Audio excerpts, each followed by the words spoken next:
Welcome back to the show floor at Gamescom 2015. I am here with the ever delightful Eddie Symons. It's my favorite part of the day. I think it's going to quickly become your favorite part of the day, even though this is the last time this will ever happen.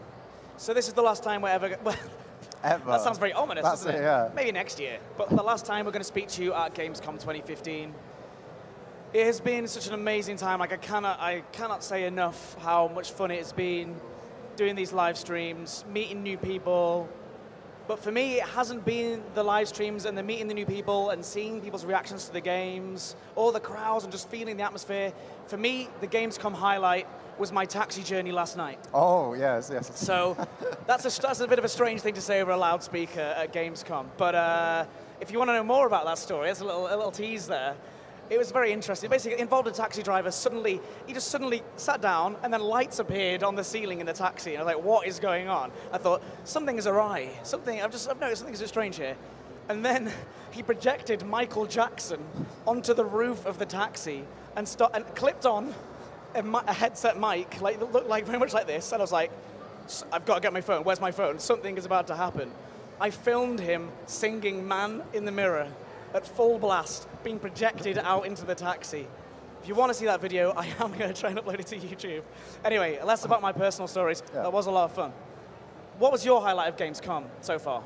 As in, I say so far, we've got a few hours left and then it's closing time in 3 hours. I did really like our stage presentation on Microsoft stand. You really enjoyed yesterday. Those? That was a really good one. I think Went when really we began, you were quite nervous about those. Yeah. You don't mind me saying? Yeah, but no, the way it turned out, it was all really good. A lot of people sort of introduced to the game there.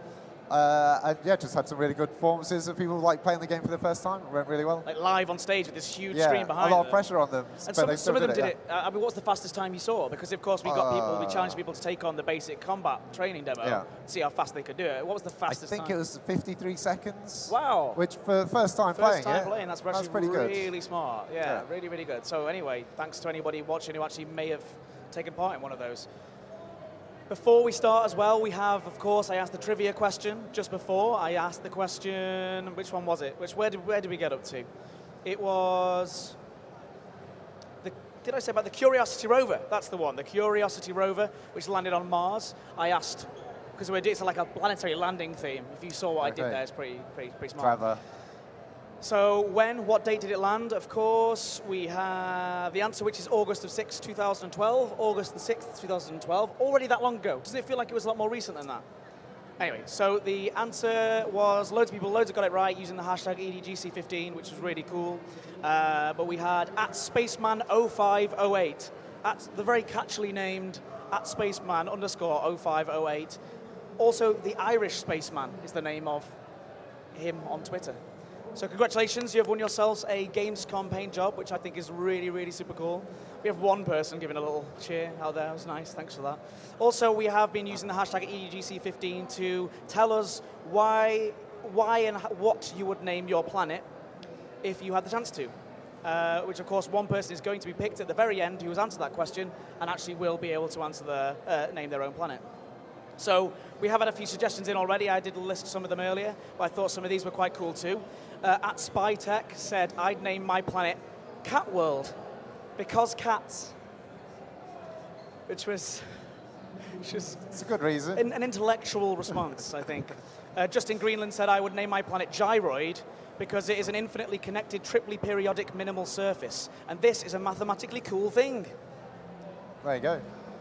So if anyone could explain that for me, that would be really, really cool too, because I don't know what the hell's going on.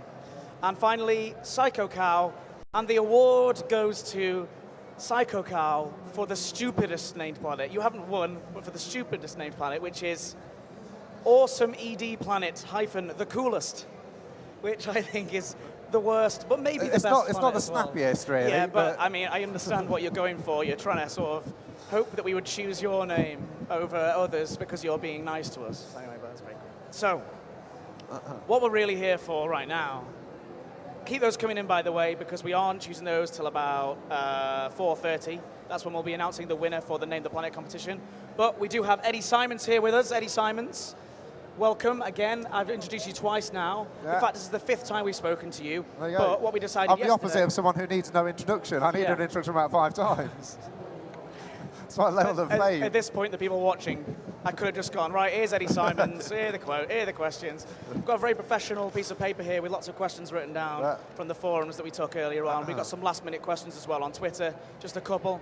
But I thought we would read those out for you now. I'm just going to move down the list nice and slowly, and hopefully in the next 25 minutes, we'll be able to actually cover most of the stuff on this list.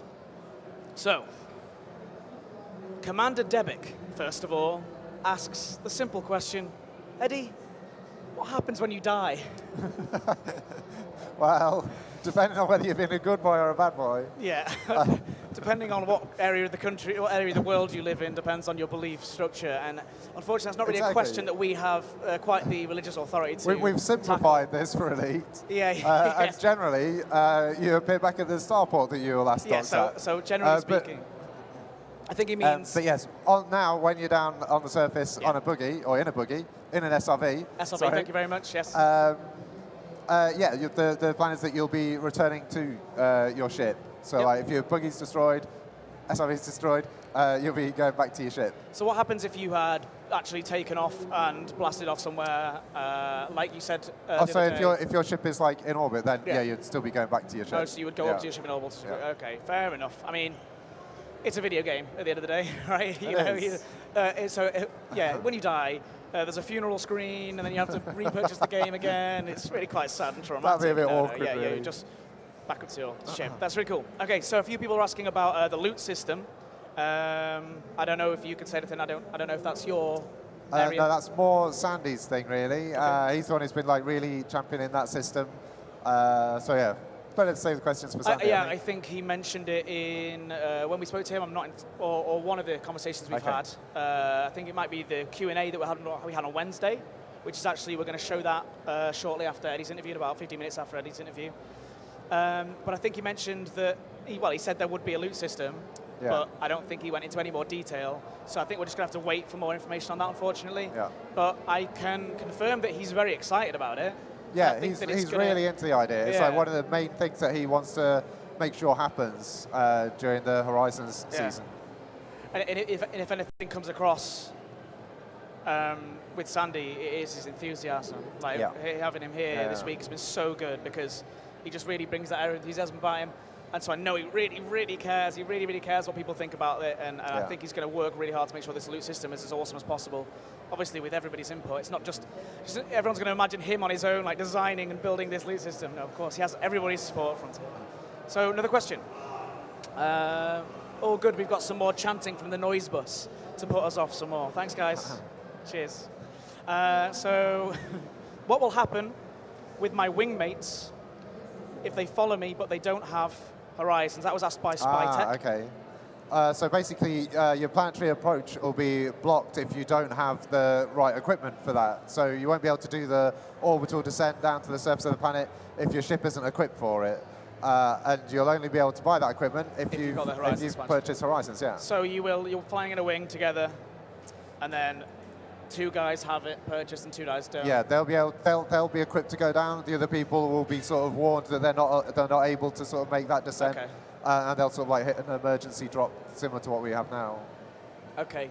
I'm going to say something quite silly now, and I hope that you can answer this, but it's not going to be like flashing up on screen, buy Horizons to land on this planet. Like, here's a link to how to buy it and stuff like that. I'd hope that the parts that are in game like that will be more sort of themed in the world anyway. It'll be like telling you that you need like such and such equipment before you can make entry. Yeah. It's gameplay comes first over that sort of marketing of it. Yeah. So what will happen if you fly into the ground at high speeds? Asks Gines Corrin.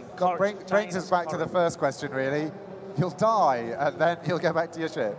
Like any sort of like massive impact with the ground. Yeah. Obviously, going to damage your ship quite a lot. So any collision in Elite Dangerous. I think that was partly also related to like how gravity will be handled, and like obviously like if there's like higher gravity, then that will like impact the change the force of the impact on the ground and stuff. Okay, very cool. Yeah. Oh, that's really interesting. Yeah. So how does, and I think we talked about this yesterday a bit, but how does one know what the gravitational pull is going to feel like? Is there something on the ship's systems that will flash up and make you aware that it's high gravity or low gravity? Or is it something that you're just going to have to look at on the galaxy map or find that information, is how will that be displayed? I don't know if you know anything. This will be unveiled at a later date. Okay, great, yeah, sure, fine. What do you do? Talking of these crashed ships, these wrecked ships that have flown into the ground and crashed. Yeah. No, I don't know if that's what you mean by you'll be able to discover wrecked ships. Because we've said on the stream that, oh yeah, you'll be able to discover wrecked ships. Surely that's placed ships, not actual real human players crashing and then you find their ships later. Right. Okay, I thought it'd be good to yeah, you will find like crashed and wrecked ships on the planet's surface. The thing to do with those is obviously like to search them and scan them, see if they've got any like a black box recorder, any data devices, any cargo that they've sort of strewn out over the area when they've crashed.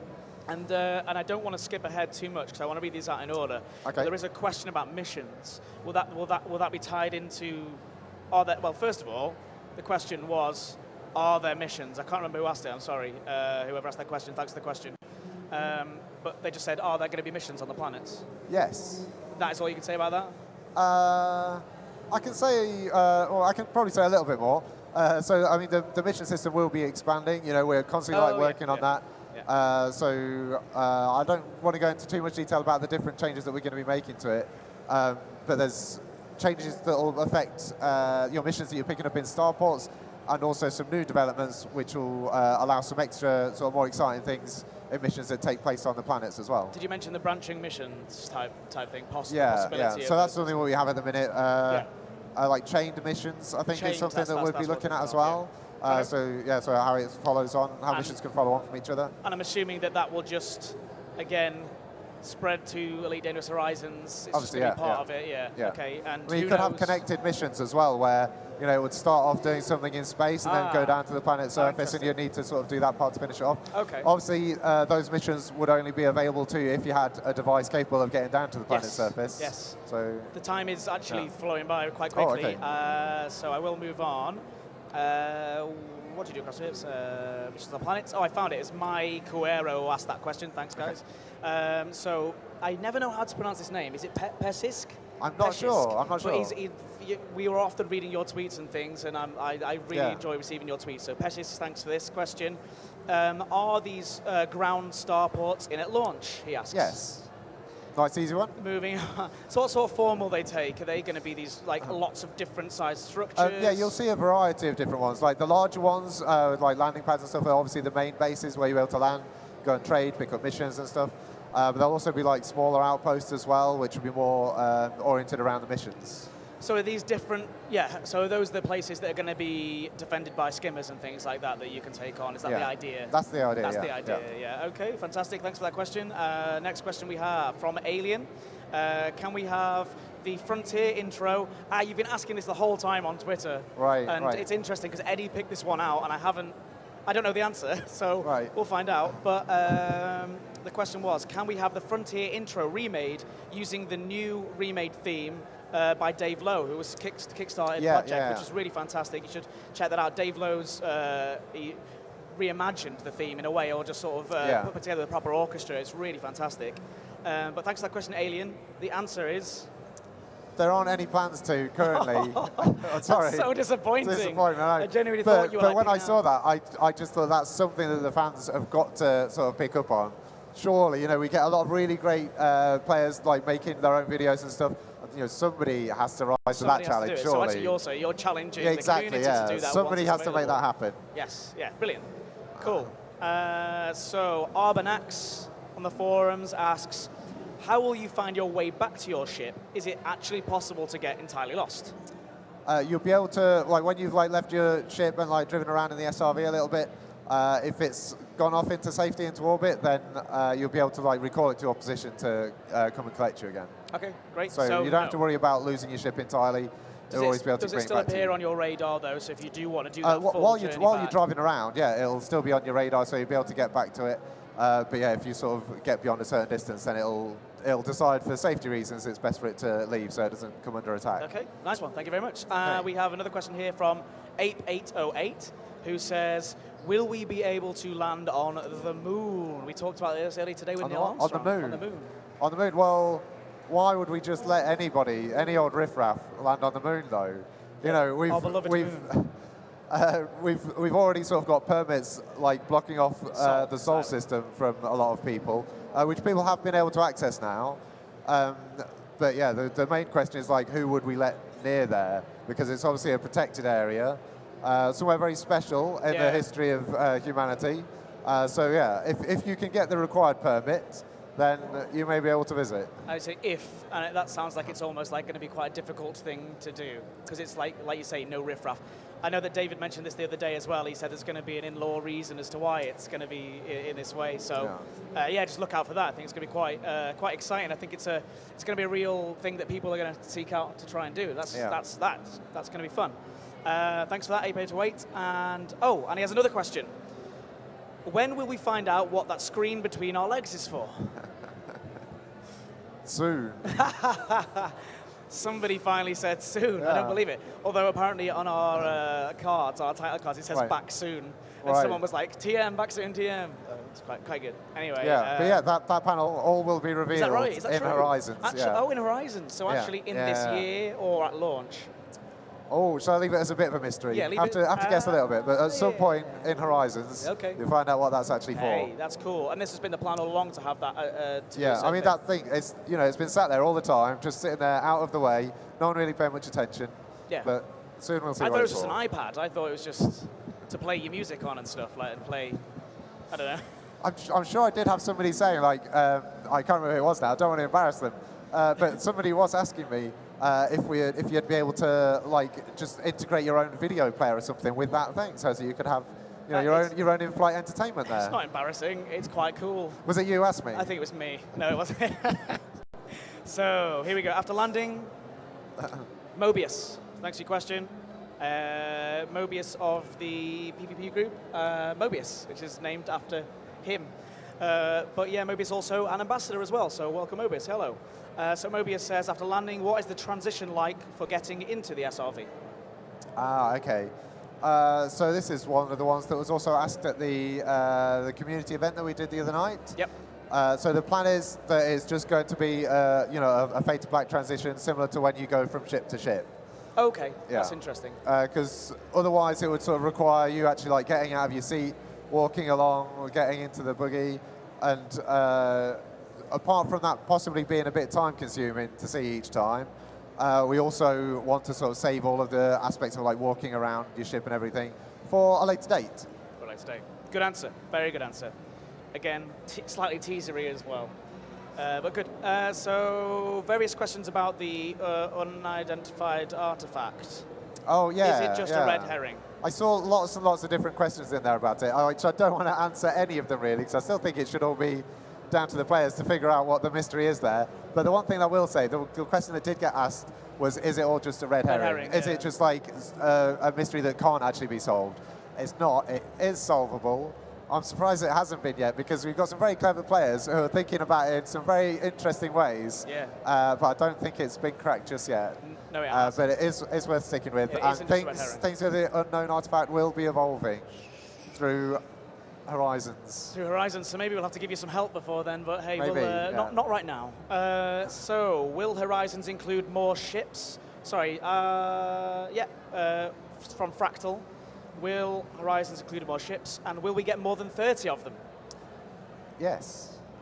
Both. So, yes to both. Yeah, so Horizons will be including more ships, and we will go beyond that number of 30. We're going to be going beyond that number of 30 during the lifetime of expansions during Horizons. Yeah, so not necessarily a launch, but throughout Horizons we'll be adding that's more. really, really cool. I don't think I'd actually heard that myself. Yeah. Although the rate at which we're adding ships might sort of reduce a little bit as we're starting to think of other things like buggies and so on. Yeah. Oh, awesome. So not only are you going to have, of course, over the number of 30 ships, but you're then going to have SRVs and a collection of those as well. Yeah.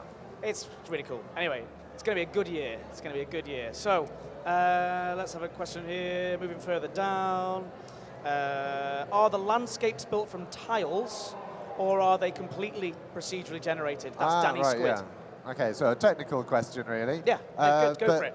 But indulge them. Well, the thing is, that is like one way that you could sort of build like massive environments, to just like have like a number of tiles, just like fit them all together, almost like sticking it together like Lego or something, just to sort of make it so you've got a lot of variety, but you'd still be like custom building everything, so it could be all artist made, hand authored assets. We're not doing that route because we just think that eventually, even if we had like 50 sort of big scenes or 100 big scenes that we were sort of plugging together in different ways, at some point you'd notice that there were certain patterns, and you'd start to sort of, I don't know, it would just feel like it would start to get repetitive. When we've got so many planets, like billions and billions and billions of planets, we'd never be able to sort of hand author enough variety to make it so that you actually felt like they were all unique places. Okay. So yes, they are all completely procedurally generated.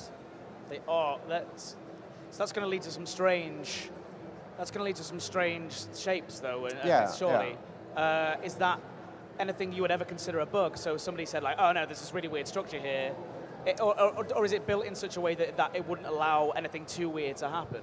Well, it isn't just like algorithms that are driving this. It is the algorithms are sort of sculpted by our artists as well. Oh, interesting. So that means that we do sort of try to iron out some of the like crazy things, so that we will end up with like playable scenes, which all kind of work. This is my confusion face.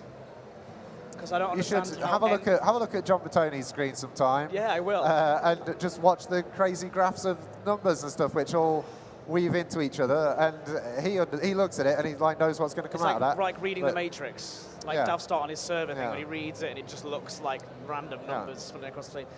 Yeah, he looks at it and he just sees a planet though. I think I said this yesterday. Yeah, he's flying through it. It's like I said yesterday. The clever codery people. There are lots of them at Frontier Developments, and they're a very impressive bunch. They're really, really amazing. Yeah.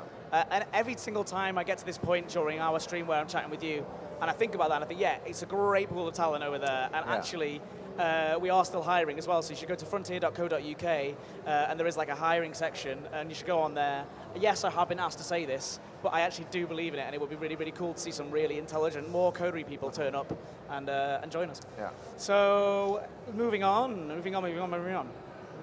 So, Andavar, thank you for the question. Andavar says, any plans for player-built structures? So like stations and bases and things like that? Right. I mean, it is something that we talk about. Like, a lot of people are requesting, like, how they can like build their own stations, owning stations and stuff like that. It's not something that we're going to sort of be like given a timeline for or anything just yet, though. Okay. But it is something that you have conversations about. It's something we've chatted about. Well, of course. I mean, there are so many different exciting things that you often do talk about. Exactly. But it is interesting to just because we discuss it internally doesn't necessarily mean it's going to definitely happen. Okay. But we obviously take feedback on board and listen to what our players are saying. Yeah. So, yeah. Cool. So we also have a question from, I think this is Dagobah, which of course is a play on Dagobah, I'm assuming, which is Star Wars. Yeah. Anyway.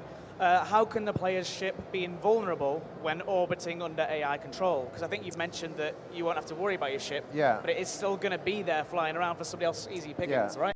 Yeah, that's right.